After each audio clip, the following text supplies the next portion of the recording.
Okay, we're all set now. Sorry for that. Hi, No Ferdinand. Hi, worries. how are you? I'm good. How are you? I'm good. Thank you for agreeing to do an interview with us. Really grateful for Sure. taking our time. No worries at all. Great. So, Ferdinand, I'm assuming you're based out of Bangkok, right? Yes. Great. Amazing. So, I would obviously first like to begin with knowing more about yourself, Ferdinand, because then we'll come back later to everything what you do, esports, etc., etc. So, first, tell me about yourself, Ferdinand, your journey so far. Sure. I was born in the Philippines. Grew up in New York. Spent most of my college days and high school days in New York. Moved to California for a little bit, moved back to New York and started my career in advertising way back when, probably 20 years ago plus. I spent 20 years plus in advertising, both in the States and here in Asia. My latest position in advertising was the CEO of Havas Media here in Thailand. And I was also general manager of Ogilvy in Singapore for about 2 years as well. In between, I had a career in gaming as well. I built a startup in 2010 called Sandbox Global, and after 2 years, I sold that.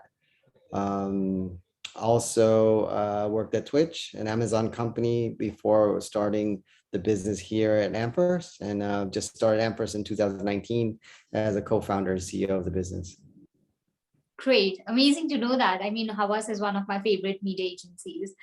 Mm, Ferdinand, cool. so now let's talk about Ampverse. I mean, obviously, with your experience, I think it was Mhm. a right time for you to begin, maybe. So tell us more about it. How did the idea come through, and what are you guys doing right now with Ampverse? Well, Ampverse was born because we thought that there was a huge opportunity in the region that I think, the Western companies didn't recognize, especially, guys in the US don't understand how Southeast Asia really, really works.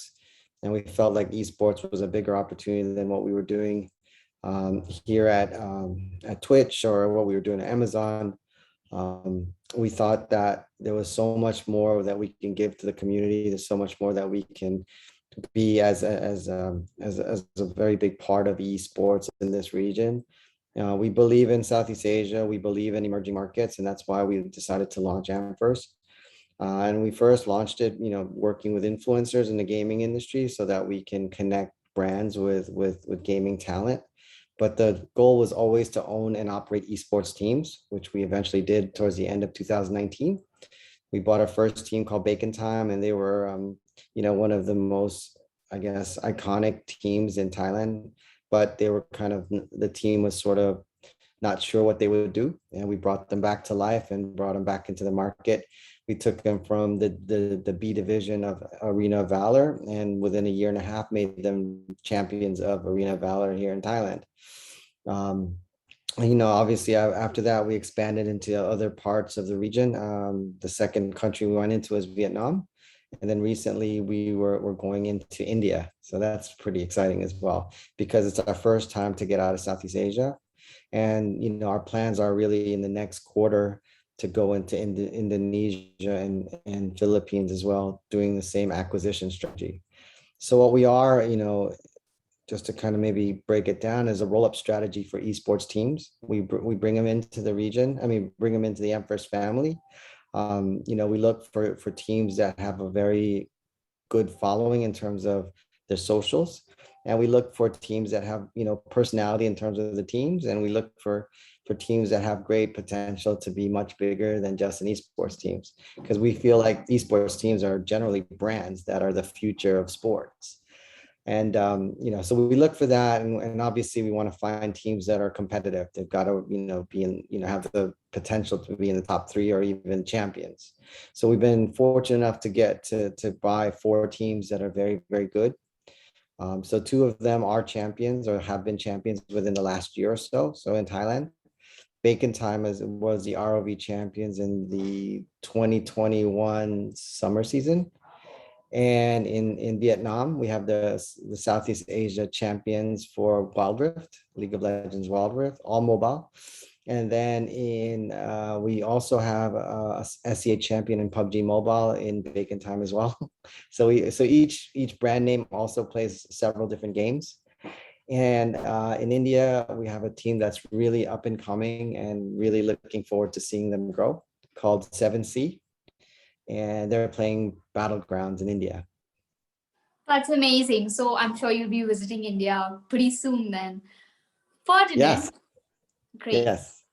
In the past 1.5 years, obviously due to COVID, there have been a lot of challenges. But thankfully, or you can correct me if I'm wrong, but esports, the popularity of esports has really shot up. I mean, everybody is into the digital world now.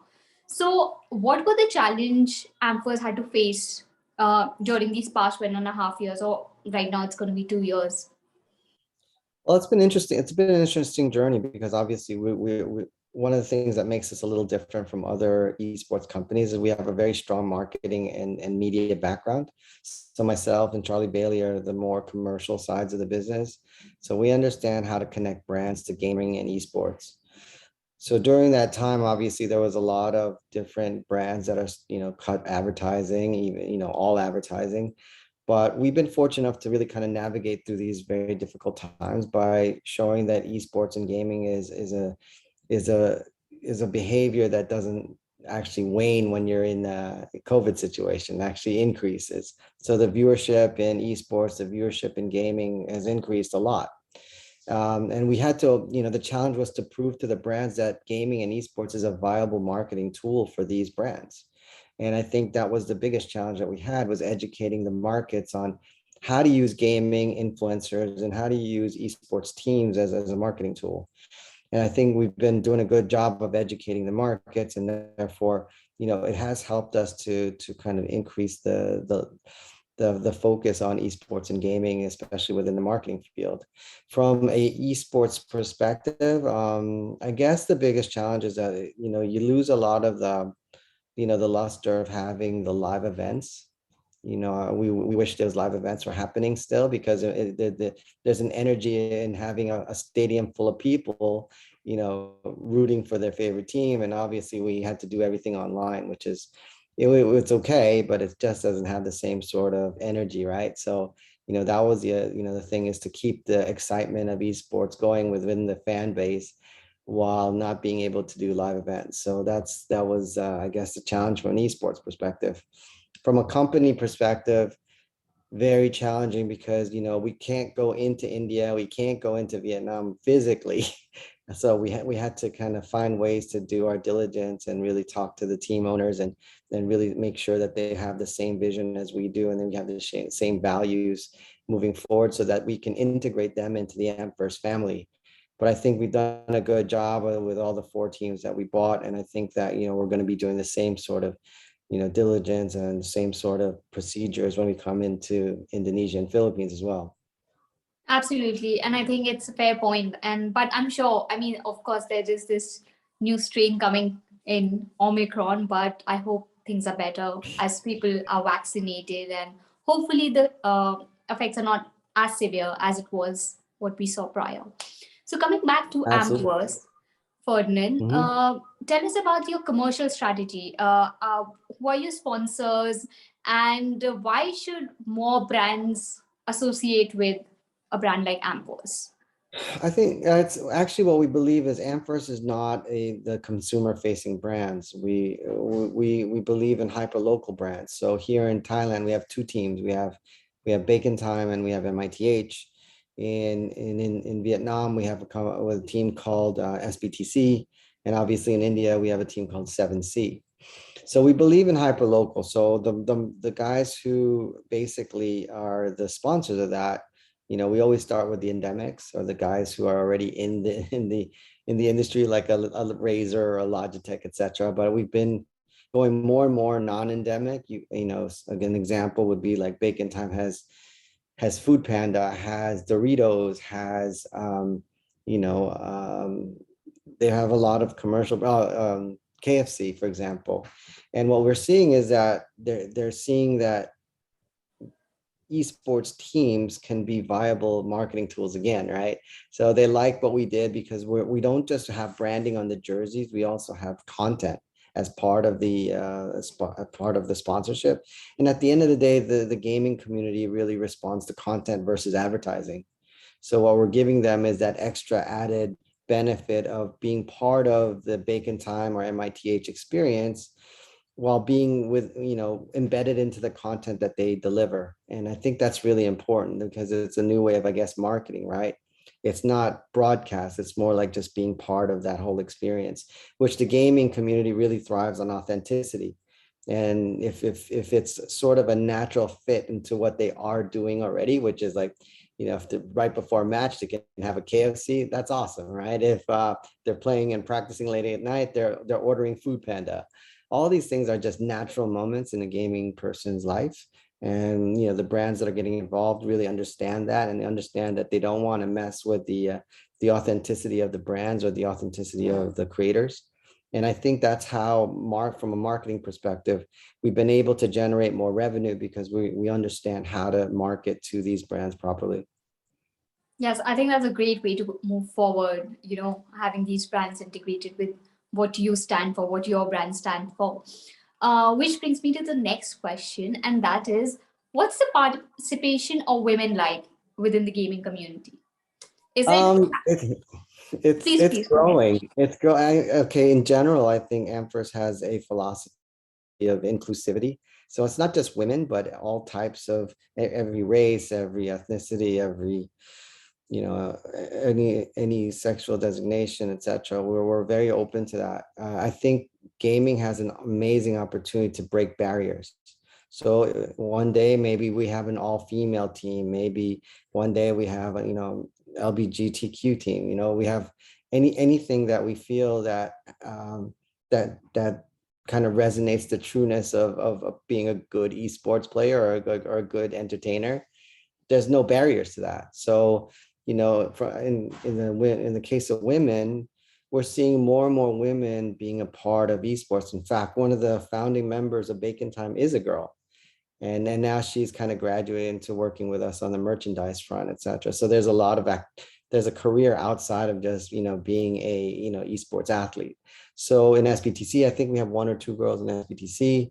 Seven Seas does not, but I still think there's a growing trend for more and more women and more of anybody to be in gaming. So I think in general, we're an inclusive company, and we believe that everybody has a chance to be the best they can be within the gaming space.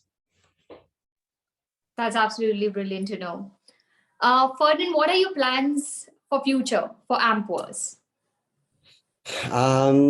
Obviously we want to solidify our position in Southeast Asia and dominate the region with, new teams in Indonesia and in Philippines. So that's really basically the next step. So we'll be doing that in Q1 somewhere. I think we've got some really good leads in those two markets. And then obviously, I think the thing that we want to do next is really build up each of these gaming properties that we own and operate, and making sure that we're building community, we're building content, we're building new ways for their fan bases to get closer to the teams. And then, I guess in the more distant future, but not so distant, is we're going to be adding a D2C component to what we do using technology. We want to learn and understand that fan base so that we can, again, give them goods versus, whether they be virtual, whether they be, physical goods. And we want to be able to deliver at them and give them experiences that they're looking for, that give them, I guess, more energy to be fans of our teams. Brilliant. Ferdinand, also, I've noticed a trend where global football clubs or other clubs, they now have their own esports team anyway. Yep. There are a lot of competitions. There's a lot of, cross functioning where people are integrating other brands within their organization, Yep. or just being a part of it. So is this something which you will also look forward to maybe do? Because because this APAC region is such a hotspot, it's such a major region for everybody globally. Well, if you look at the ROV league here in Thailand, we have two major football teams. We have Valencia and we have PSG from France. So they're represented here in the ROV Pro League. So I feel like there's going to be more and more of these types of initiatives by global football brands, because they wanted that, obviously they want to keep their brand relevant with the new consumers, or I mean, sorry, new fan base.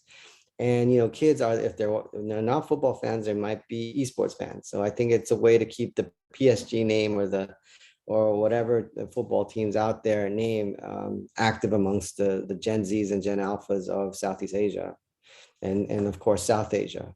So I think that there's going to be more and more of that, because I think that brands or football brands understand that they got to increase their ability to have a footprint across the globe, right? And I think it's important that these guys continue to be relevant, and I think that's the way to do it. So it's an interesting thing, because you want to have esports, or esports fans also likes football, and the other way around. So it's a good way to mix the passions of two different sports per se.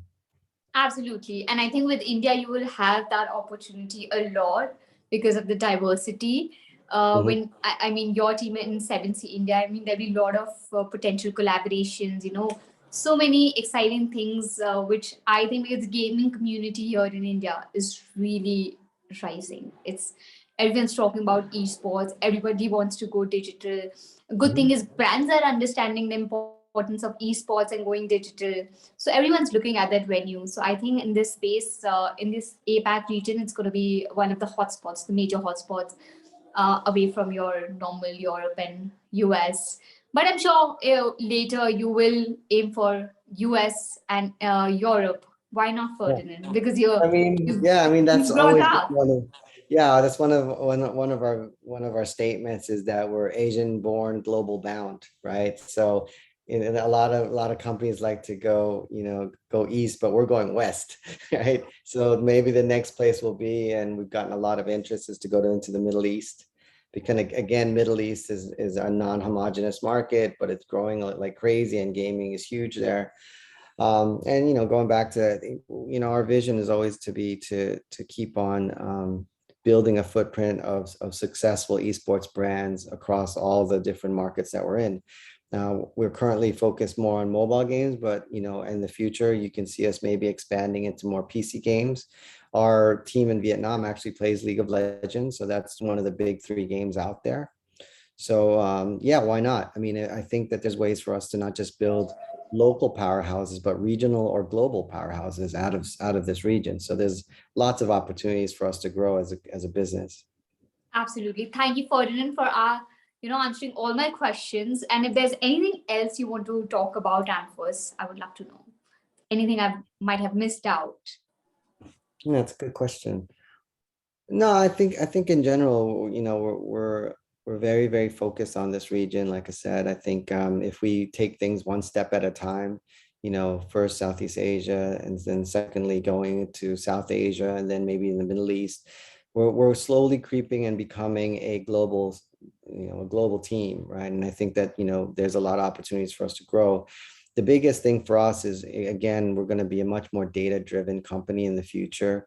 We are making inroads and investing into the right technologies that give us the insights into consumers, or more fans, right? Because we want to be fan powered, and I think it's important that we show that the understanding of this demographic is really is important, because they're already mobile or digitally enabled, so they're already used to buying things right online. And I think that if we can give them experiences, give them merchandise, give them things that they're craving for them to really be connected to our teams, there's a huge opportunity in that. And I think that's something that we really want to be a leader in globally, not just regionally.